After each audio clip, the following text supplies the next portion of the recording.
Hello and welcome to Board 8 Baseball, League Division Series Game 4 between the Tulsa Drillers and the San Marino Bearists. With me today, the voice of Board 8 Baseball, Exta Nemesis. Thanks for being here, Exta. Oh, I do what I can. I'm glad to be here. They call me the voice of Board 8 baseball, and my partner Volch, I don't know what he's the voice of, but between the two of us, and then you add Alec, you have the voice of reason. Uh, There's very little reason coming in here. Let's not try and stretch it too much. anyways, so Ichiro leads off, and that's gonna fall in for a single.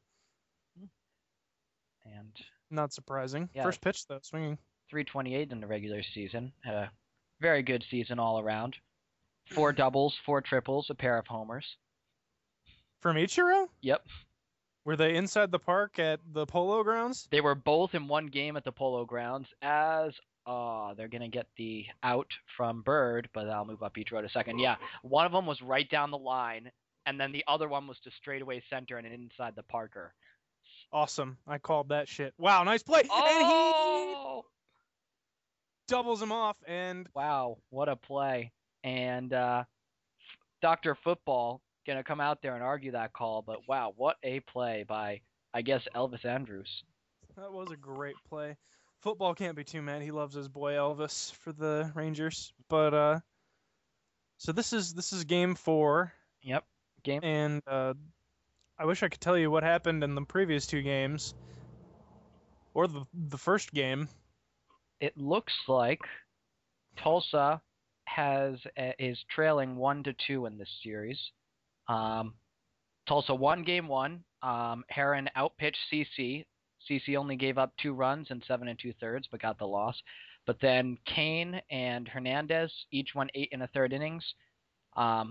0 runs for Kane, 1 for Hernandez. While Lewis had a hell of a game too. But yeah, they had a pitcher's duel game two, which San Marino won 1-0. Then Hamels got shelled, whereas Hernandez kicked ass in game three. So Tulsa trying to avoid elimination here. Yeah, do or die for Tulsa. That'd be so weird because football. You know what? I don't even know. I forget what happened this season. All I know is that my team they underperformed massively, and that's an out. You mean Dr. Football, who has has he lost in the first round of the playoffs every year?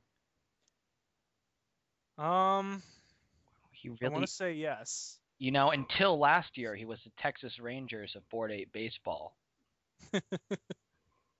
It's sad that his But now the Rangers broke that curse, not him. exactly, exactly. All right, so Maybe he can come back in this series. Anyways, Gonzalez led off with a single against or no, what's going on here? I'm so confused. Oh, what happened to Dan Heron? oh yeah, we have a call from the field that there was an injury apparently. So yeah, Oh, I'm checking stats here. So I'm so o- surprised about that. Oklahoma, wow, he has. Did he make the? Yeah, he's lost in the division series 3 consecutive years. He's ended the season every year until this year, first or tied for first. Um, and in fact, I believe he should be first in his division every year by the tiebreakers we use now, and then lost in a division series as a 1 seed each year. So this year And he was trying to avoid the 1 seed, I believe, as he's the 2 seed here, trying to break the curse, and promptly falls behind 2-1 in the series. and now his dynamite starter shutdown pitcher is Sabathia strikes out Aramis Ramirez. Now his dynamite ace pitcher has just gone down with an injury and is being replaced by Frank Francisco, who, if I'm not mistaken, has an ERA of 10.13 this year. Yeah, that would be correct. Poor football. Ah, Poor football. well, there's some things you just can't avoid in life. Well, now you know what? Frank Francisco is probably going to come in and twirl an absolute gem and keep football alive, only for him to lose in the next game. Or lose Yeah. in game 5. So all going to come down to the bullpen here. The bullpen for Tulsa this year, 4.80 ERA. Do you know where that ranks? Because I'm sure that's not too bad compared to some of the Let's bullpens. see. That looks to be the worst. It is definitely the worst in the Kick-Ass League, Oh, and poor football. yeah, it's the worst in all of baseball. Well, definitely got a task Yeah, coming up here. Ethier digs in on a 3-2 pitch. yeah. And where did that miss? That pitch didn't miss by much. But anyways, up comes Weeders. I know Volch and I made fun of this guy every time he came up when we were watching the last game. Weeders. It's like wieners, but That is not why we made fun of him. You know, Alec, I talked you up as the voice of reason. What? Off the pitcher to the second baseman, gets the force out. Sorry, yeah, why would you? I know, but that's your fault right there. Talking voice of reason, where's that bullshit coming from? Well, I don't know. I've had to announce all year with Volch, so I mean, you are pretty reasonable by comparison. As that one's going to be lined into center field for a single. Are you noticing the video quality on this one is lesser than normal, or is it just me? I think it probably is, but This might be too. I've been looking at all of them together, so it all goes together in my mind. All right, so Fukudome, he's gonna be hitting or something. What did he do in the regular season? Oh, he only played in a little bit, but 333 with a homer. Let's see how he's doing in the postseason. It's better than Weeders. Yeah. Wieners. Actually, no. Weeders hit 3 homers this year. Wow, I look like a fool now. I think 2 of them were in Polo Grounds, so really it's 1 homer and 2 homers in the Polo Grounds. Yeah, Polo Grounds doesn't count. Who picked Polo? Was that War that picked Polo Grounds? Who the fuck else would it be? I shouldn't have had to ask that.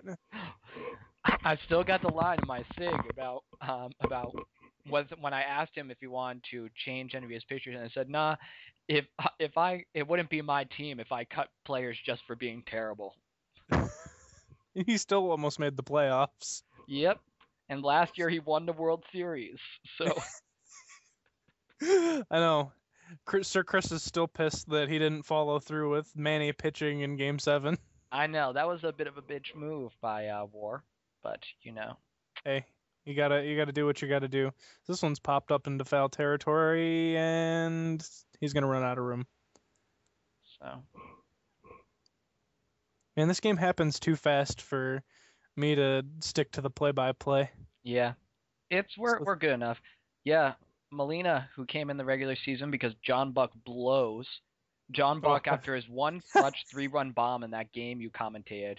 The clutch factor. The clutch factor, Dr. Football Factor. Pretty much all he did all season. He had 4 singles along with that. He hit 147.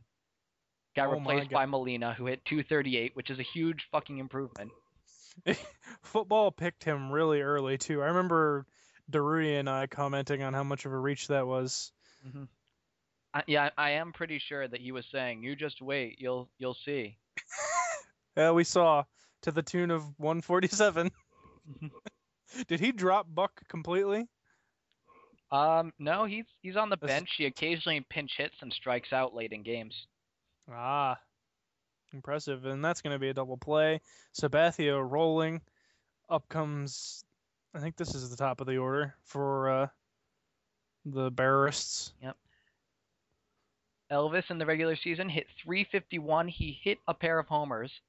Polo Grounds? I think they were. I have no memory of where they were, but And so far in the postseason, let's see, I got anything on this? All right, he's only got 8 at bats, but he's got 400 OBP. So not only is he a Gold Glove fielder, he's a good leadoff man. And he can Apparently drive-in runs too. Yeah. I remember when I had MVP, my one friend and I, we would always play. He's a Mets fan, so of course he's used to Sorry. losing. Don't be sorry for him. For me, I think it's funny. We would always play in the polo grounds just because it was so absurd, and our games would end like 23-18 and other such ridiculous things. Oh yeah, that's the way that it's damn well supposed to be. Oh man, I just love